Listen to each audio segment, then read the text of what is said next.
Hello po everyone! So today magluluto tayo ng healthy corn veggie soup. Ito po ang mga kailangan natin.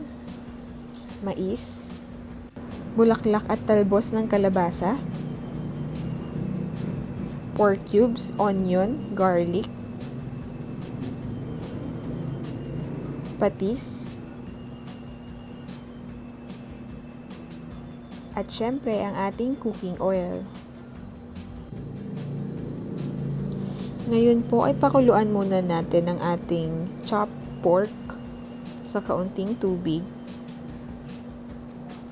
At antayin lamang po natin na matuyo ang tubig habang pinapakuluan ang ating pork. Tuyuin lamang po nating mabuti ang tubig. Ayan, halu-haluin lang po natin.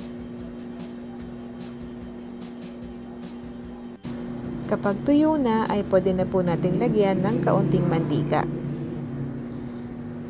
Nang sa gayon ay mas lalo pa po nating maluto yung pork.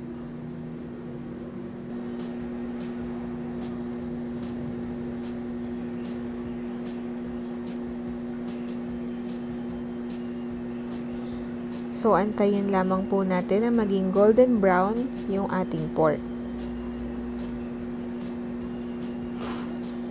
Iprito lang po natin siya ng saglit.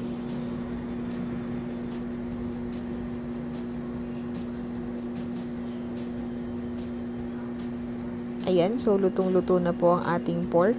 Pwede na po nating igisa ang garlic.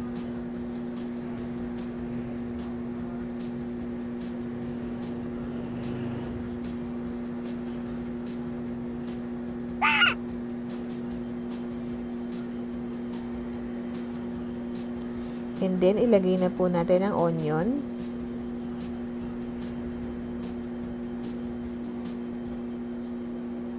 Ayan, so igisa lang po nating mabuti.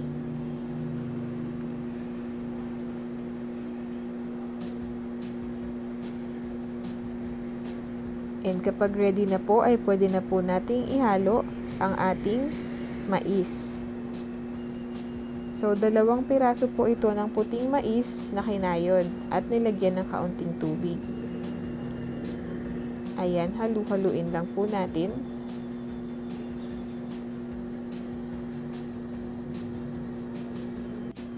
So, ngayon po ay mag-add tayo ng tubig. So, tinatansya pa po natin kung gaano karaming tubig yung ating ilalagay. Kasi malapot po talaga yung mixture, lalo na kapag may halong corn or mais.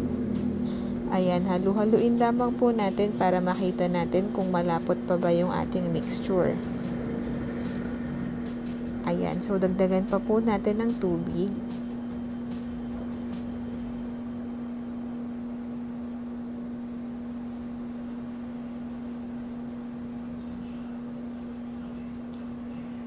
At haluin lamang pong mabuti. Ayan, so mukhang kulang pa ng tubig. Ayan, dagdagan pa po natin.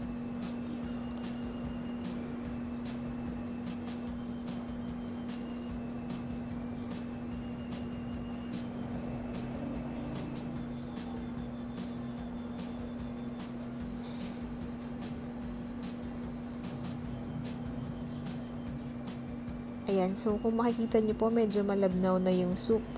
Pero don't worry kasi medyo lalapot pa po yan habang ito ay naluluto.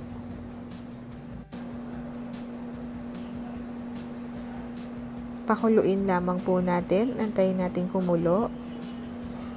At kapag kumukulo na po ay pwede na natin ilagay ang ating patis. So, depende po sa inyong panlasa kung gaano karaming patis ang ating ilalagay. Pero, syempre, iwasan po natin na maging sobrang alat ang ating soup. Haluin lamang pong mabuti.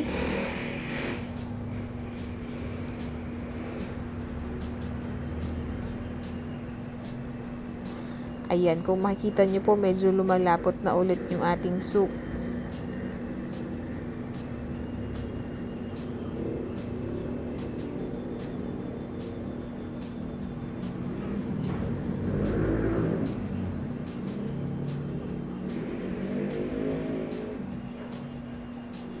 So, ayan, kapag kulong-kulo na po yung soup, ay pwede na nating ilagay ang ating talbos or dahon ng kalabasa.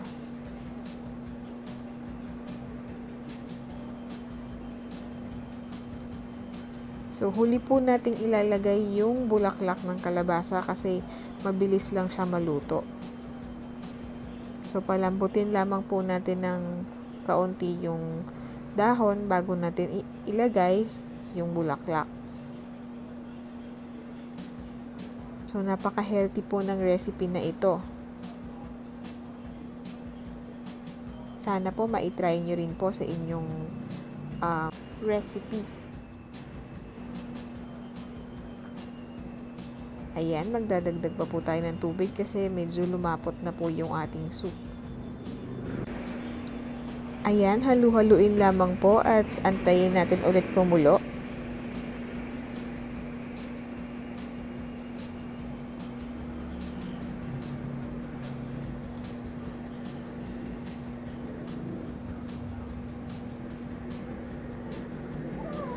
Ayan, kapag kumukulo na po ay pwede na po natin ilagay ang bulaklak ng kalabasa.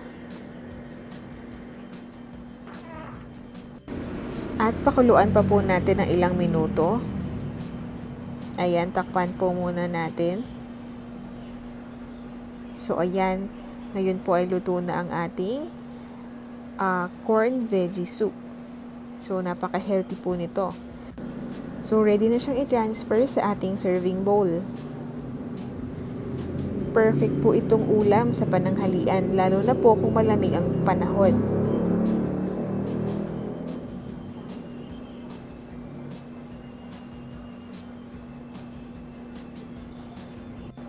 So, ito na po ang ating healthy and yummy corn veggie soup. Napakadali lang po nitong lutuin.